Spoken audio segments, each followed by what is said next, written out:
You guys think that lesbians are just this overzealous pack of wild man-haters, but I mean, I know you fail to see how obvious a choice it is and how utterly amazing it is that more women don't join the roster. Hell, sweetheart, I'm all for lesbianism. I mean, if I was a woman, I'd be the team captain. Yeah, but you still wouldn't sleep with Mac, would you? We talking about something else? I'm sorry, Mac. But can't you just set him up with someone? I mean, what about Irene's friend? What's her name? Laura? She doesn't like me too much, and to be honest with you, I don't know how much longer me and Irene are going to be together. What, you two breaking up? Well, let me put it this way. It's a little shaky. But like most things in my life, I have absolutely no control over it. So play something, Mac. Something sad. That's all I know.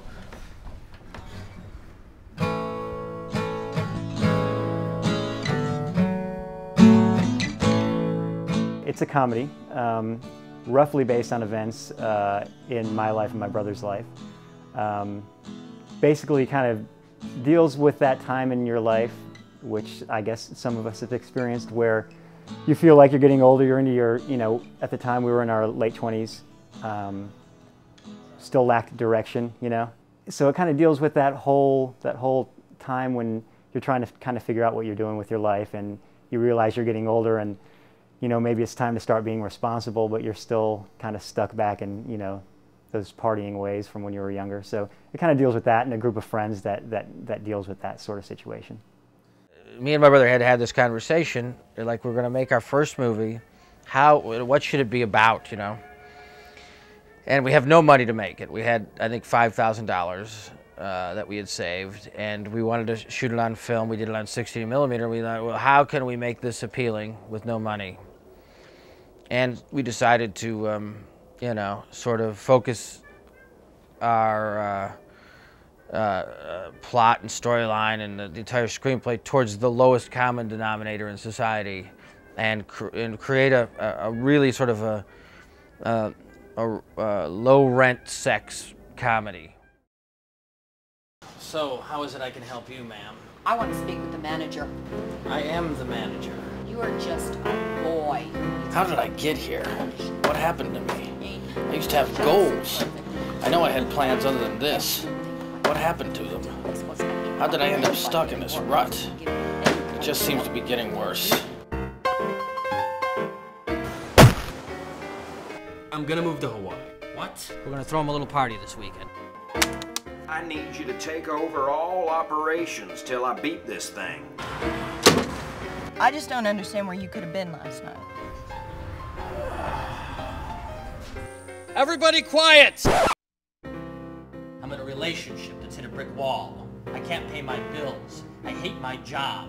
I'm a lazy, substance-abusing neurotic with no goals, no ambition, who's about to turn 30, and I'm still in the same tax bracket I was in when I graduated high school.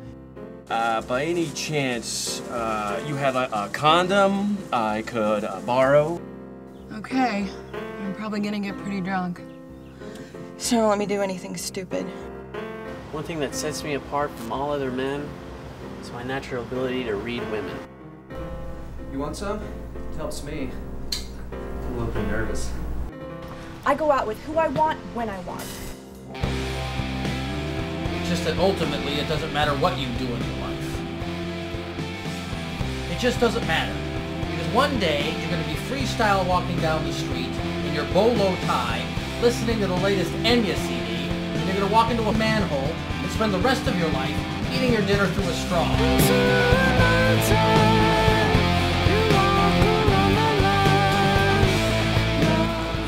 That's the stupidest thing I've ever heard. Stick around, there's plenty more.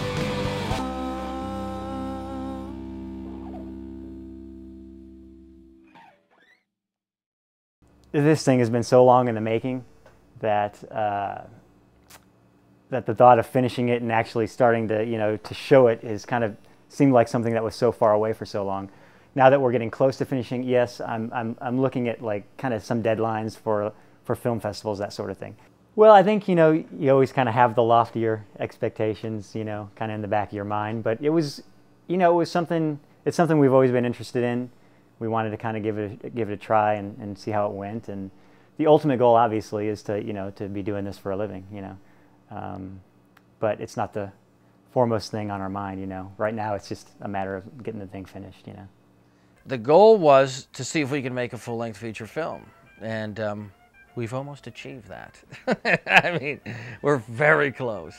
We're waiting for the soundtrack to be finished, but the film is done and edited. So we actually did. I would say that, like, if I died today, which really is a high likelihood of that happening, I will have achieved the goal of making a full-length feature. That was the really, and then beyond that, it was just, you know, well, then let's see what happens. Of course, you have those little fantasies about making a movie and being the next great success story and being able to make more movies. But we could keep making movies, and that would make us happy.